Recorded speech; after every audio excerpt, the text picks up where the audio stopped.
Hello and welcome to the Dacia Duster Explorers YouTube channel. My name's Adam and I'm one of the Dacia Duster Explorers. In these videos you'll see myself and other explorers driving green lanes, commonly known as the hobby of green laning.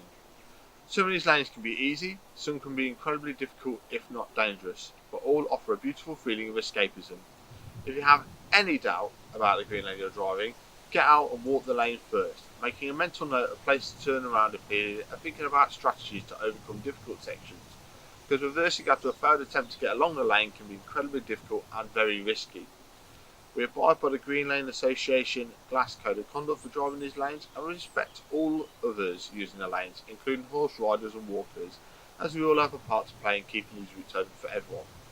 If you're thinking of green laning yourself, please consider joining the Green Lane Association to help fight to keep these lanes open and to help you understand more about this hobby. They also have a Trailwise 2 website which will significantly aid in your planning. Please don't forget to like and subscribe to the YouTube channel to get updates on new videos and check out our previous massive video collection. For more information head to the website www.daciadusterexplorers.co.uk, and finally, thanks for watching, stay safe and enjoy your trips.